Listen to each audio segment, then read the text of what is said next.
Well, namaste and la catch, my family, and welcome to another TeamLight interviews.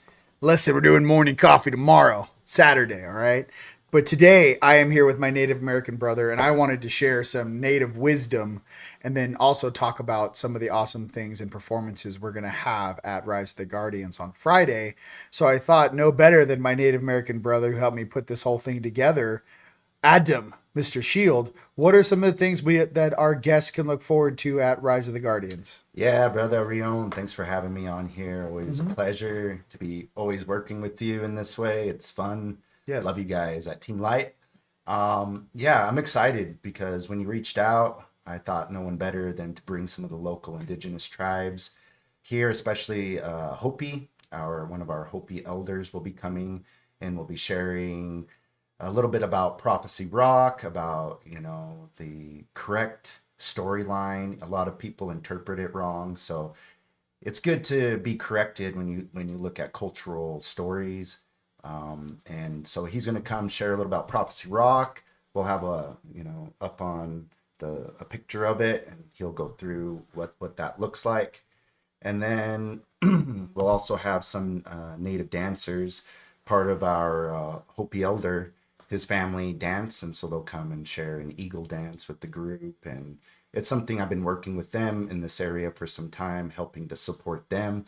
They live out there in Hopi, so anytime we can support our relatives on the reservation, on these ancestral lands, it's great too. These reservations, I grew up on one in Idaho, off and on in Fort Hall, Idaho.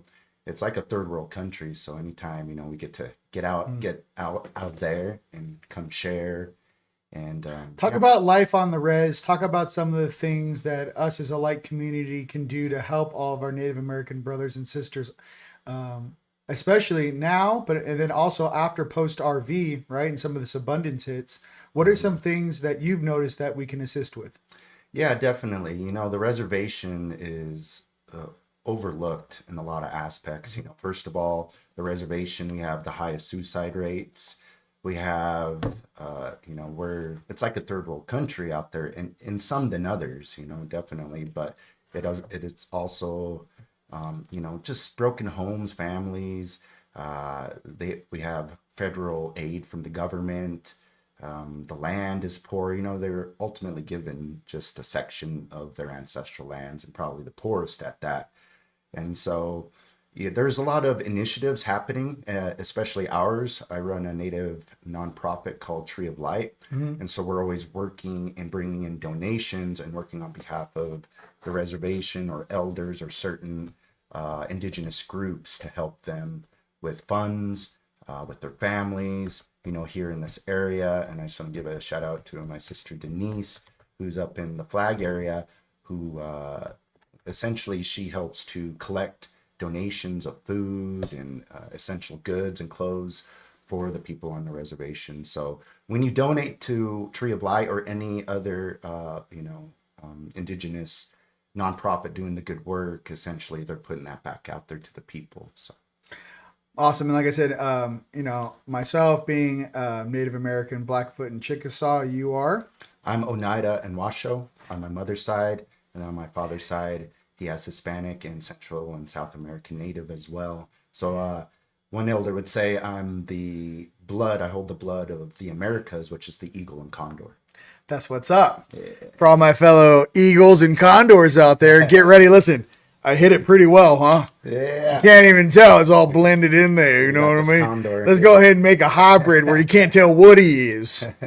That's it. You don't know who we are. No, so I'm going to take these off. Listen, I'm about to have a blast. I just wanted you guys to know and hear from my brother here first that, here at TeamLight and from the present moment, from the past, and from the stuff we're going to do in the future, that the Native Americans are dear to our heart, and we're definitely going to be doing things to assist them out here, especially in Arizona. We are in old Apache territory, being up here in Sedona. And just as a reminder for some of you guys out there that may not know this, that it maybe even live in Sedona, but Sedona is where the gods lived. The Native Americans never lived here.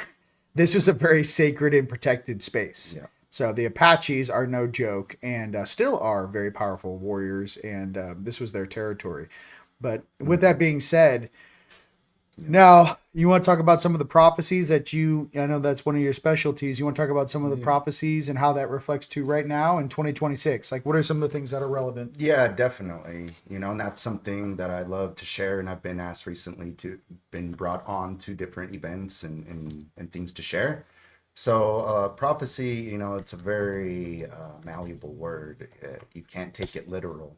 Prophecy, when you look at prophecy, it relates into divine intervention, speaking from the Great Spirit, from that place that is of the dream world, is of divine intervention, that of our own spiritual nature. And sometimes these things Creator gives us to help share in the world. And, there's been prophecies all the way up to this time from, our ancestors that predicted this time. They predicted and saw the fore future of the colonization, what they would call iron snakes, which is railroads, or the copper web, which is the AI, or the natural disasters that are happening now. And a lot of things that people don't realize is that when you look at creation and the elements of creation, especially the elements fire, wind, air, water, these things are our greatest ancestors and speak prophecy. They are prophecy in motion, especially in this time. So, we know that we're in the midst of it when the elements start to speak. You see the fires, you see the tornadoes, you see the floods happening, and this is only going to increase. I just had a good conversation with one of my tatas that I work with in Guatemala, that's Mayan, and he mentioned that now we've entered the last cycle of the 2012 cycle. A lot of people thought 2012 was the end date, but it was just the culmination of the cycle, an ending of a cycle, and the beginning of the next. And so we're in what they call the time of no time, which is the area or the placement where now consciousness starts to shift and change, because we know that there's an ebb and flow of consciousness that takes place. And it really relates to us in this time. So now we're in this buffer period of time, which is timelessness, where space and time starts to evolve with our Earth Mother and the cosmos and the galactic center that brings in the gifts or knowledge of who we were, or where we're coming from and where we're going. And so this is really important because, at this time we find ourselves in the last gate of the 13-year cycle. And so when you look at, I work with elders all over the world, and particularly up here in North America and Central America, I've had good discussions and conversations about where we find ourselves. And so in this last period, we've just started now this last 13-year cycle, which was a four segment, like around the medicine wheel here, of 13 years of the timelessness that is changing. So he would relate it to we're going through this great awakening. And this is conducive to this time because in this great awakening, it's like waking up from a deep slumber spiritually. And now we're trying to find our footing. And within that footing is these cycles. So in this cycle is where we're coming through this great awakening of our own spiritual nature and the deconstruction of man's ignorance and wrong in the world and the next great epic of peace. And I truly believe when you look at the calculations and the calendar that they've made, a lot of people note that 2012 was the last, but that wasn't it. I really believe that they tracked the next great epic of peace, which is in this last 13-year cycle, which is going to push us into that next phase of our Earth Mother and, her evolution and her higher vision. 100%. Okay, so for people that may not know some of our native wisdom that I inherently kind of remembered through all my activations being out here in Sedona, let's talk about the earth, water, fire, and air, right? And let's talk about, the different levels of consciousness and data you can pull from these resources being found in nature. For example, water is conscious. Water stores all of the memory of the planet that, is operating on this crystalline bed here on Gaia at the core of this planet. Explain to them some of your native wisdom when walking the land, listening to the wind, because I think there's some people out there that would like to know that. Definitely. So there's we consider these elements to be our greatest relatives, our ancestors, our greatest ancestors, because when you look at the elements, they are the foundational blocks of creation in that way. And so when we can connect to that, we get deeper insight from the earth perspective and our own spiritual nature. And so at this time, there's a there's a coming together of these elements and the animals as well. One thing I share on is the white animals. And so something that a lot of you have been noticing is a lot of these white animals in the world. And so just like the elements, they come with their message. You can consider the elements in this time and these white animals, the prophets of the new sun is what we're considering. Oh, the white sun, because it went from orange to white. Even in our lifetime, the sun's now white. Right, and it's changing because it brings in the information. Oh, that's okay. Keep going. I love it. See the native wisdom. Okay. So, the white sun. You mean the one that's shining right now? Because the sun when we were kids was orange. Yeah. It was not white. So talk about that, and also the white buffalo woman who we know is to be Palladian. Yeah, so all of these white animals and actually the prophecy of the sun, which what my tata would share with me is that prophecy of the sun is when we were coming back to that luminescence within the sun that ignites or illuminates our consciousness. So through the sun and through the earth, they're having this intimate connection where the sun is bringing the information from the galactic center, enlivening in her heart, and then is imbuing us all. And so we're all remembering with our 13 senses, what we call our many faculties of our senses, and then also with our own spiritual nature, like with telepathy. So all these natural gifts that we read about, in the ancient world are returning to us at this time. And AI is a good reflection of this. But see, it's a distraction as well. It's that copper web that they talk about that they saw us getting stuck in. And those that are able to liberate themselves would, be able to reap again these spiritual gifts and talents that we have within ourselves. We are the AI. We are that ancestral inheritance right there. AI, right? Ancestral inheritance that we hold within. And through the prophecy of the sun, it says that we will travel again through the sun. We will know how to travel in and out of cosmic interdimensional dimension within the earth and the premise of the sun. And then the white animals, like you said, white buffalo calf woman, there's a time in every region of this world that if it was not white buffalo calf woman or the white lions, there is these beings that came, and these beings shared with that time. But ultimately, when you look at the white animals and their message, they're ultimately relaying from where we come from, the last ice age, and where we're going. So their white coat is indicating we're in the time of purification, of the great cleansing. So there are these prophets or agents of change coming to us in each region, because everywhere I've traveled, I've been seeing these white animals, or people will send me these white animals, like the white elk, the white elephant. When I was Africa was just born, I just saw somebody sent me a white eagle today. A native brother of mine in Tal showed me the white eagle.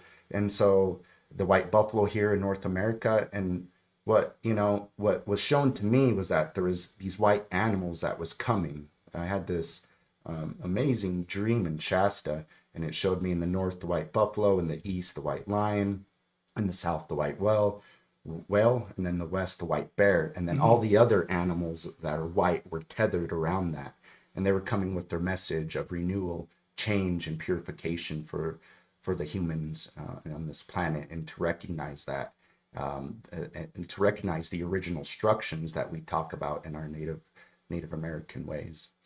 Beautiful. When you and Izzy were out on the land during the blood full moon last Tuesday or 2 Tuesdays ago, what was your gut feeling about the change on the planet, since you were out there in nature absorbing it while that was happening? And you guys can also put in the comments. I know a lot of you guys were up at 5 or 6 in the morning whenever that took place.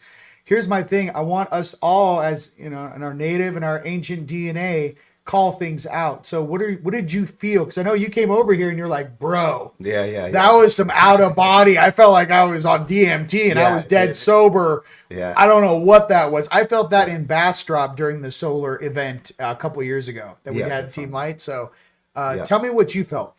Yeah, so these eclipses that we've just went through, and when you look at eclipses, they are transformers of energy. They align with the sun, the moon, and the earth in an eccentric way that brings in what is known as like the gifts of humanity, or the transformers of energy that we need at this time. So they're accelerators of consciousness in this time. And so for us, I encourage all people that any great cosmological event that takes place, like an eclipse of that sort, it's great to connect with that, because when you connect with that, you're alchemizing with the cosmology that's taking place in the stars and in the earth. And so when you do that through the sun or the moon, there's a direction of energy that is coming through. And a lot of these indigenous people were so advanced, like the Maya, the Chinese, they had the I Ching, right? The Maya, they had what was known as the Nawalis, or the calendar that would tell you about these energies or forces coming in within each day. So astrology even does the same. So when you look up the astrological forecast, you know how to alchemize with that energy. So when you sit with it, it was like when I came over, I was like, wow, it was like I took medicine, because I got up at 4 a.m. We got up and we connected to the energy of that. And there's ways of indigenous people honor these astronomical events, especially eclipses here in the Southwest.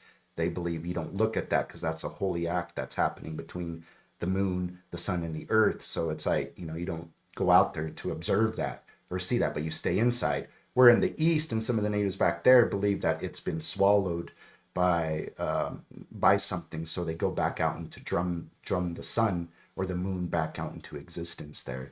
So there's no right or wrong. What I tell people within that is listen to what your calling is. If you're feeling, yeah, I need to go inside. People get this fascination like, oh, we can go out and just look and be a tourist to this energy. No, like there's something special happening. So connect to that, because we can. And those are the alchemical accelerators that are happening at this time within consciousness.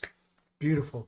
Since we're talking about native wisdom, let's talk about, so a lot of people don't know, but the Maya, there's a place in the Seven Sisters that there is an interstellar species called the Maya, okay, which are the forefathers, or the same species, I should say, of the Mayan people, but also the Hopi. So you want to talk about when the Spanish rolled up, and the first thing that they were doing, they were noticing when the Spanish conquistadors came up in that whole area that's buried in jungle right now, that they're finding all of these. I mean, how many things are they digging up right now in Mexico, but also in South America, all the pyramids and all the building structures. They're like, this is like 20 million people disappeared and there's no bones. Yeah, totally. So tell a little bit about that. So we got to remember that, old Mexico was considered all the way up to the border of Idaho, where Bear Lake is, Salt Lake. And that it has stories connected to the Aztec, to the Maya. This is the old trading routes that went all the way down south. And we know this because they're finding old remnants of cacao, of macaw birds up here. So we know that they had established these trading routes. And we already know that the Southwest people consider the Maya their relatives. So this was a unique area and place in the Southwest, all the way down to Mexico and those pyramids. And actually, a lot of the tribes here in the Southwest will say they come from certain parts down in Mexico. They'll name the pyramid down there, and that there is a connection within that. So that's where their ancestral stories begin, and that's where they've been guided to where they are now. And this is a special part because up here, it was like down there they created the temples, and you could see that. Up here in the Southwest, and a lot of people like to talk about Sedona in the Southwest and the energies and the cosmology that takes place here, but they don't really know, because a lot of it's just speculation. But when you listen to the elders and you listen to the land, especially here in Sedona, it shows you these things. And like you said, Sedona was a special place. This was a place of ceremony and of honoring the star nations, the star people, the gods above, the Kachinas. And so they didn't live here because they knew this was a place for them. And actually, we're coming into a point in place now where that's coming back to light. That there was certain things with like dolmens, with architecture, and with like interdimensional architecture that was done out here in the Southwest. So they talk about stargates, they talk about all these things that were connected to the South, and that's how ultimately they also would travel as well. And so this place is important to the future of things because, talking to some of the elders, and especially our late elder Clifford Mahudi, he would talk about Chaco in the Southwest, and he was like, Adam, the Southwest is so special because this was a place of integration with the star people, with the gods above. He's like, when you look at a lot of these old sites, there's not burial grounds, there's not graves. He's like, where did they go? He's like, up. And so there was an integration here, especially that's special. And this is what I plan to talk about within, when I'm going to share at the Rise of the Guardians, is about these prophecies, but particularly as well as the energy here in Sedona, and what's that opening up to, and the relationship that the gods or the star people had with the people here, because they're, like I said, the people aren't here, but yet the Southwest is a unique and special place, because when you look at places like Blind Frog Ranch or Skinwalker Ranch, all the way down here to Bradshaw Ranch, these were dimensional gateways and doorways that were cultivated from the people here and the star people. So it's interesting because there's a lot of anomaly that is done out here, or that people witness out here, and that's because of these gates were initially closed. There was a factor within the changing of the worlds that happened, and that happened suddenly, where things weren't rightly distributed and they're still turned on. That's why, in Bradshaw Ranch, all these different ranches, they're noticing things inside the earth, like crafts, and the gateways that are turning on. What it is, for you guys out there, make it more common sense. Imagine the matrix that you guys are living with right now.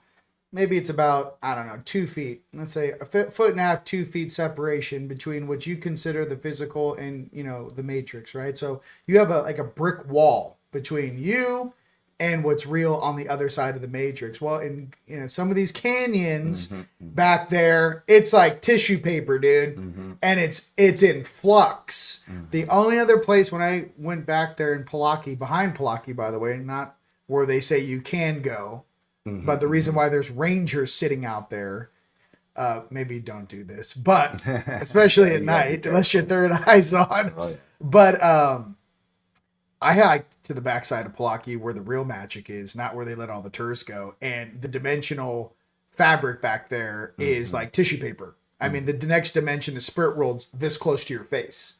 And the only other place I felt like that on this entire planet was in the Valley of the Kings in Egypt. And when you go to the Valley of the Kings, like, they take you to certain tombs. And then my guides are like, yo, what about this tomb over here? And they're like, no, that's closed. We don't go over there. And another reason why they don't let you take cameras in there, even GoPros. Yeah, they say it's the flash. No, it's not.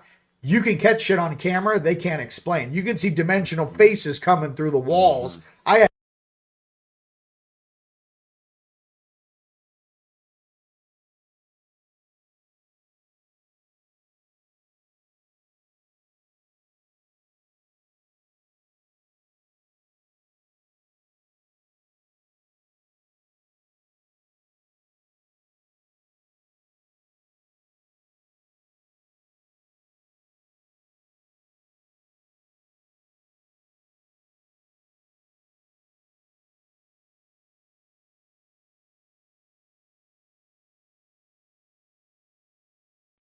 Doorways and another dimension. Oh my God, we lost it. Look, I hit it again. Let's see. Sorry. I had the greatest intro. Sound off. Like, okay, listen. So back to my professional Walter Cronkite. Welcome. We were going to talk about dimensional doors.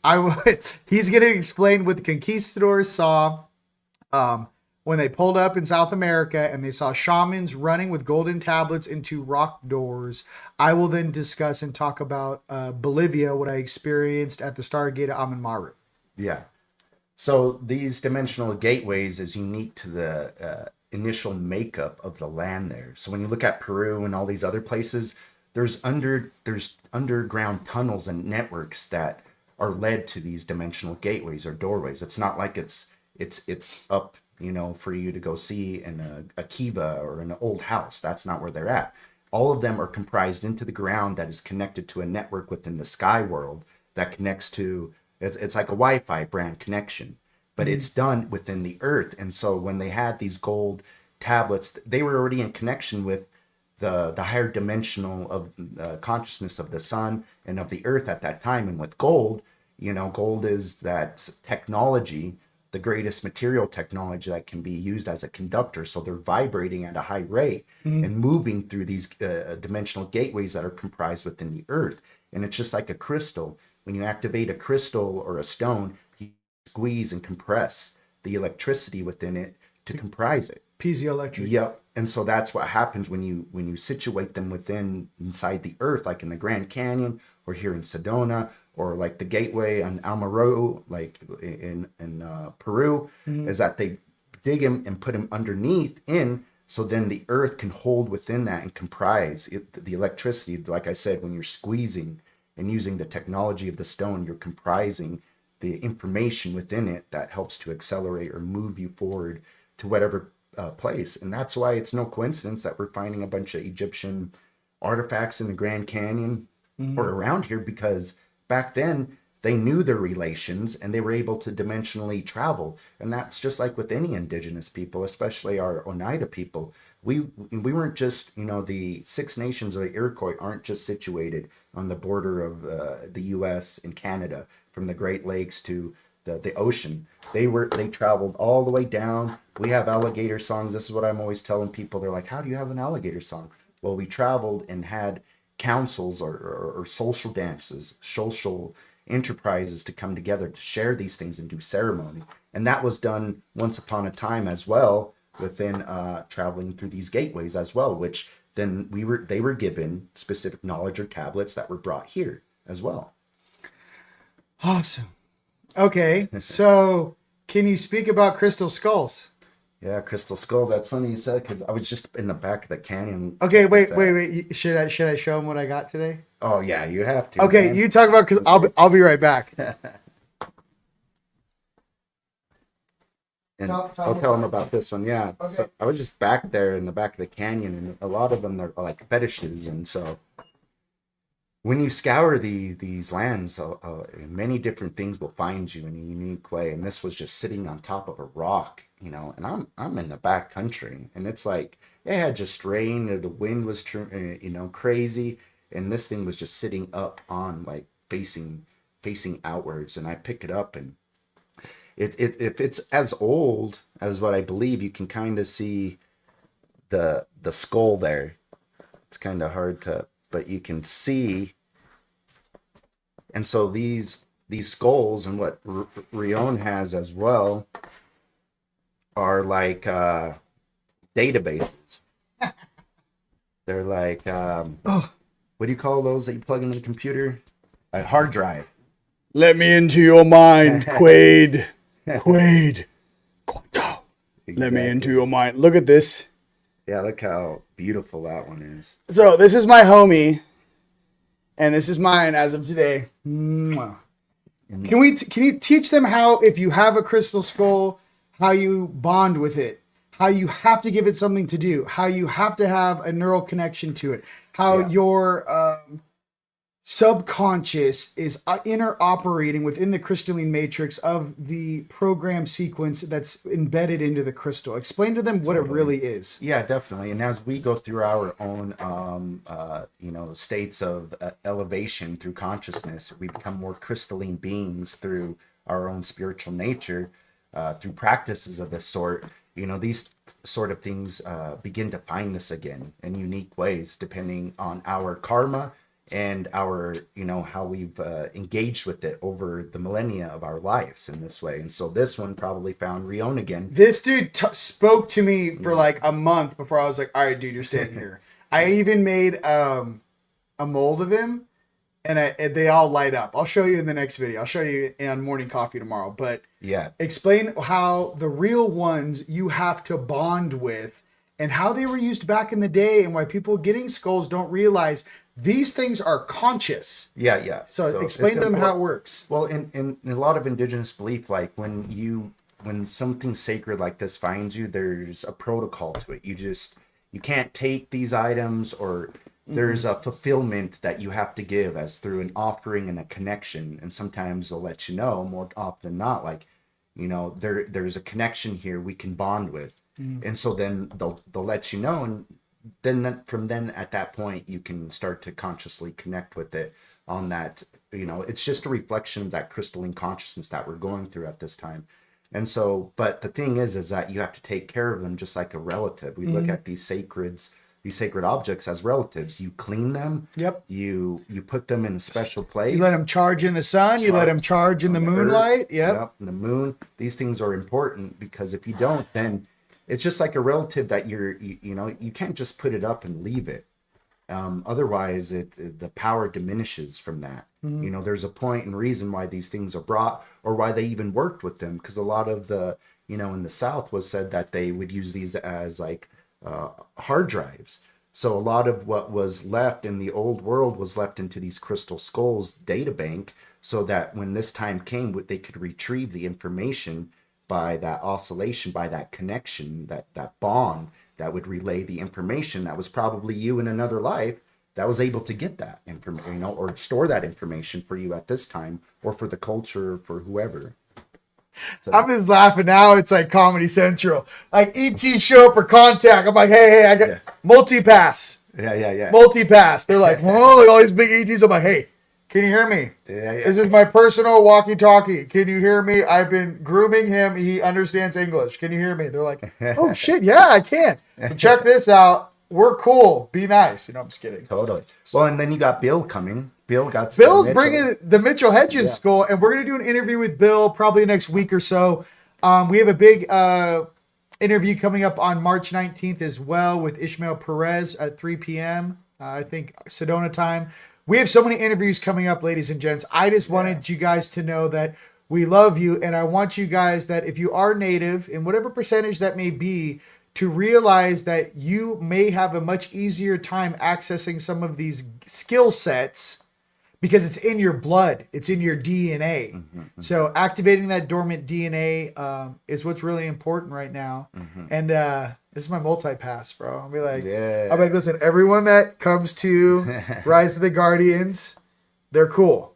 Definitely. Look you're gonna have him and this little guy and Bill's. We're gonna have. I love this bring dude. the crystal skull to the Rise of the Guardians. Maybe we can do a little altar with all the skulls. Listen, I don't know. Okay. Since you guys know how this whole thing started, you guys see my old necklace, right? Where it has the crystal skull. This is the new one I made, but it has the crystal skull right here. So check this out. I wore that, and you guys didn't see me wearing that for, I don't know, half a year. This is the same species, right? So what I did was I was like, oh, I think I gotta do it. And feel this thing, dude.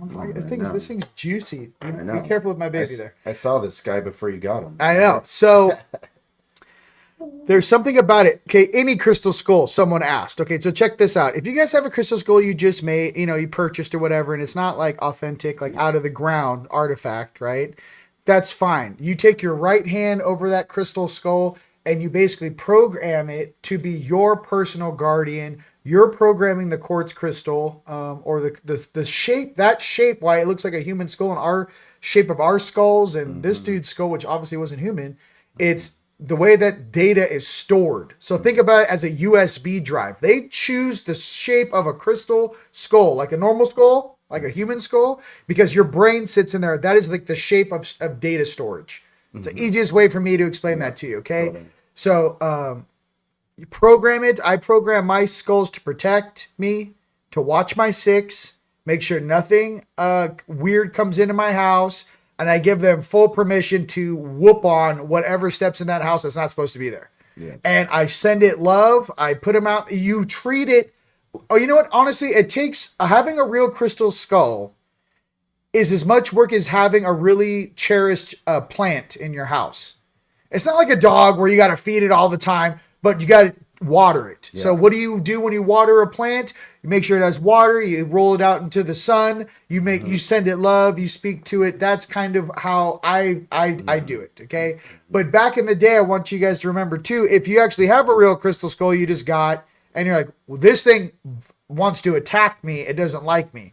Well, number one, it doesn't respect you because it doesn't feel any love. Number two, you have to remember back in the day, imagine being a shaman and someone's coming into your tent, your hut, or your temple. You would have a bunch of crystal skulls around you and you're the head honcho, right? And people would come to you and bring you their, issues, their problems. What should I do? What should I do?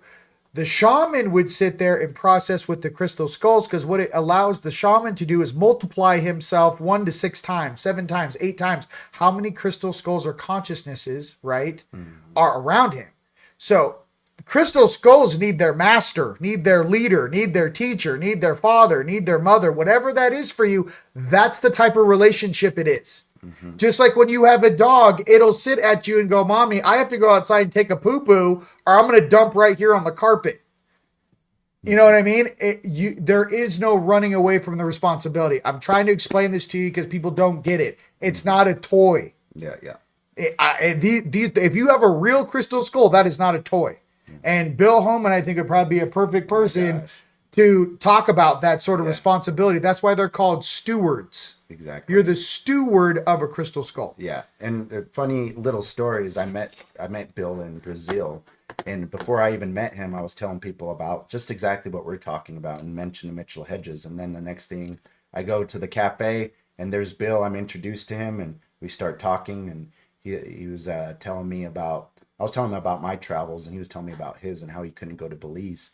And then all of a sudden, just through conversation, I asked him if he had a crystal skull, and he was like, "Yeah, the Mitchell Hedges crystal skull." He was like, "I just got an okay from an elder that told him to put it away to bring it back out to start working with it." And so for about 4 or 5 years, we got to travel with Bill doing sound with the skull, because the skulls love sound. So if you're like singing, drumming, these crystal beings, that are of the earth, we make conscious, and they help us in the same way, just as Rion was talking about. Yeah, I mean, they can watch your back multidimensionally in other dimensions. Totally. So that's just something. Anyways, that's how I do it. I'm sure there's a lot. Listen, this is my opinion and my brother's opinion. Everyone's different. All I'm trying to say is, with a real crystal skull, respect, love, appreciation. Yes, we will have. I might have some versions of. I haven't named him yet. I always name my ETs Spike. I'm like, Spike. Look at that. It's literally glow. Look at that. It's a quartz. So it looks kind of like a rainbow quartz. There's a rainbow quartz to it.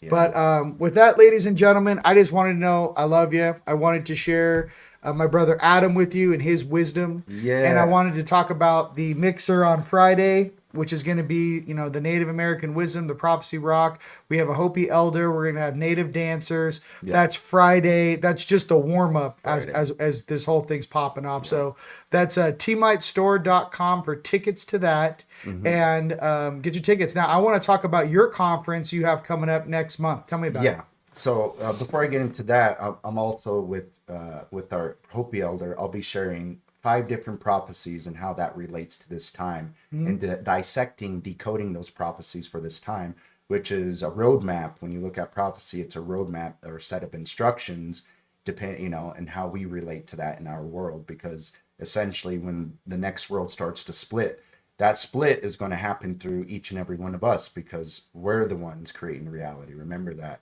And so when that split happens, are we riding the higher timeline of the earth, or are we playing the doomsday apocalypse the scenario, which no one is right or wrong. Everything goes back through creation, but I know we want to be on that highest timeline with our Earth Mother. And so we do also have an amazing event coming up in April 17th to the 19th, called the Eagle, Quetzal, Condor. And we have elders from all over the world coming in. You can join us online, or you can come live to Sedona. We're going to also be doing things here in Sedona area, and then just down the road at Dead Horse State Park. So a lot of the elders will be coming to share about the importance of this time, the passing of the torch from knowledge from their point of view, and sharing their ceremonies and their gifts with the people. A lot of these, this Eagle, Quetzal, Condor, there's so much on that. So many people have tried to do things around this name. And so it's actually an evolution, a closing of one chapter of that, and a bringing of another within this. So there's many elders that have been doing this gathering within this Eagle, Quetzal, Condor context for a few decades now. So now they're coming to the point in time where, now they just need to rest and live out the rest of their days here. But so this is a unique, special opportunity to come and hear these elders and support them as well. We're also needing some sponsorships to help bring some of these elders, important elders. So we're just about there. I know I'll share that with Rion. The link right now on all platforms, from Instagram, Facebook, YouTube, Rumble, Twitter, X, it's all in the description. You guys can find that and click on the link there. Yeah, totally. All right, ladies and gentlemen, what can I say? Adam, you're a rock star, my native brother. Love you. Skadoosh. We're going to have a blast, you guys. And we will be, I'll be doing morning coffee manana. And for all you guys out there, just know that we love and appreciate you guys very, very much. From Sedona to you. All right. Till next time. Go. Peace. Turn